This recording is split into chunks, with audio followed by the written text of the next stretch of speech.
Hindi cinema में ऐसी कई हीरोइनें रही है जिन्होंने अपने अपने दौर में ना सिर्फ फिल्मी पर्दे पर राज किया बल्कि लोगों को भी अपनी बेहतरीन एक्टिंग से खूब लुभाया। लेकिन एक हीरोइन ऐसी रही जिसने अपने दमदार अभिनय और खूबसूरती का ऐसा जादू बिखेरा कि सभी देखते रह गए। ये हीरोइन थी नजीमा, जिन्होंने ज्यादातर फिल्मों में या तो हीरो की बहन का किरदार निभाया या फिर हीरोइन की दोस्त। लेकिन इन किरदारों के जरिए भी नजीमा ने अपने लिए एक ऐसा प्लेटफॉर्म तैयार कर लिया था कि बाकी हीरोइनें भी डर गई थी। नजीमा ने अपने फिल्मी करियर की शुरुआत एक चाइल्ड आर्टिस्ट के तौर पर की थी। इसके बाद उन्होंने जिद्दी, आरजू, अप्रैल फूल, आए दिन बाहर के, औरत और वही लड़की जैसी कई फिल्मों में काम किया। ज्यादातर फिल्मों में चूंकि वो बहन के किरदार में ही नजर आई, इसलिए वो बॉलीवुड की बहन के नाम से भी मशहूर हो गई। नजीमा अपने करियर ग्राफ से खुश तो थी, लेकिन अंदर ही अंदर उन्हें इस बात का मलाल था कि फिल्म मेकर उनमें लीड हीरोइन वाले गुण नहीं देख पा रहे थे। जब भी नजीमा को कोई फिल्म ऑफर होती, उसमें उन्हें बहन का रोल थमा दिया जाता। शायद इसलिए क्योंकि उन किरदारों में नजीमा कभी असफल नहीं रही और तमाम अवार्ड जीते।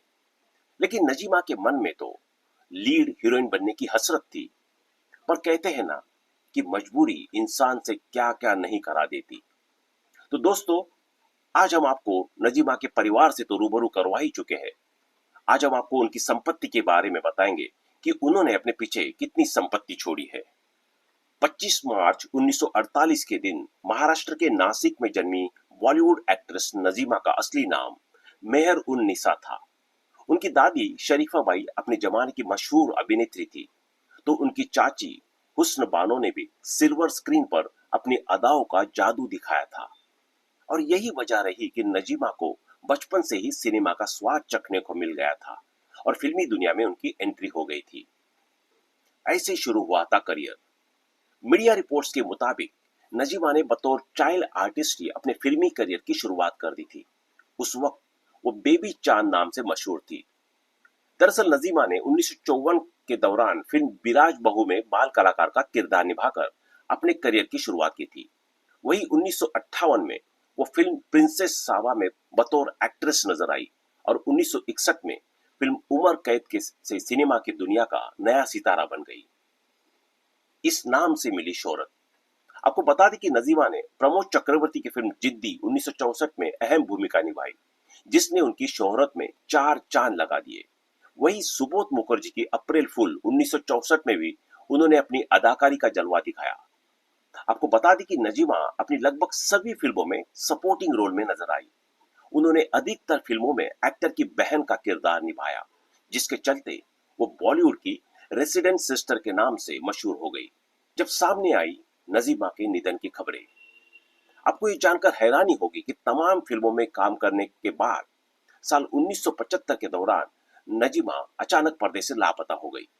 जब नजीमा के बारे में इंटरनेट पर सर्च करते हैं तो महज 27 साल की उम्र में उनके निधन की खबरें नजर आती है। हालांकि इस बारे में कोई पुख्ता जानकारी नहीं है। वही तबस्सुम टॉकीज के एपिसोड में तबस्सुम ने नजीमा के जीवित होने की जानकारी दी थी। उन्होंने बताया था कि एक्ट्रेस नेवी में कैप्टन रहे अर्शुल रहमान से शादी रचाई थी। उनके 2 बच्चे हैं जिनकी शादी हो चुकी है। तबस्सुम ने अपने इस वीडियो में बताया कि साल 2018 में नजीमा के पति अर्शुल रहमान का निधन हो गया था। अब सवाल उठता है कि अगर नजीमा जीवित है तो अपनी मौत की खबरें पढ़ने के बाद वो मीडिया के सामने नहीं आई। इस वजह से करने पड़े से सबसे ज्यादा रेप सीन। चूंकि 60 और 70 के दशक की फिल्मों में अक्सर हीरो या हीरोइन की छोटी बहन रेप का शिकार हो जाती थी। ऐसे में एक्टर्स की छोटी बहन का सपोर्टिंग रोल निभाने वाली नजीमा को सबसे ज्यादा रेप सीन करने पड़ते थे। डायरेक्टर नहीं देते थे लीड रोल। नजीमा को डायरेक्टर कभी लीड रोल नहीं देते थे। ऐसे में वो इस डर से छोटी बहन के सपोर्टिंग रोल ही एक्सेप्ट कर लेती थी, कहीं ऐसा ना हो कि उन्हें काम मिलना ही बंद हो जाए। सिने प्लॉट में छपे 1968 के एक इंटरव्यू के मुताबिक नजीमा ने कहा था, मैं खुद नहीं जानती थी कि आखिर डायरेक्टर मुझे लीड रोल क्यों नहीं देना चाहते।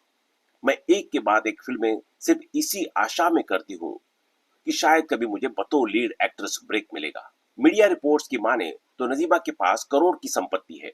उनके पास आलीशान बंगला है और महंगी गाड़ियां भी है। उनकी नेटवर्थ 10 मिलियन से भी अधिक है। उनके पास कई लग्जरी कारें हैं। रिपोर्ट के अनुसार नजीमा के पास कई आलीशान फ्लैट्स है। उनका मुंबई में भी आशियाना है। यही नहीं कि उनके पास फॉर्च्यूनर, ऑडी और बीएमडब्ल्यू जैसी गाड़ियां भी है। वो पूरी तरह से एक लग्जरी लाइफ जीती है। तो दोस्तों, आज के लिए बस इतना ही। मिलते हैं अगली वीडियो में। तब तक के लिए जुड़े रहे हमारे चैनल के साथ। अगर आप इस चैनल पर नए हैं तो चैनल को सब्सक्राइब करना ना भूलें। धन्यवाद। अगर आप किसी अभिनेत्री, अभिनेता के बारे में जानकारी चाहते हैं तो कमेंट बॉक्स में कमेंट करना है। धन्यवाद।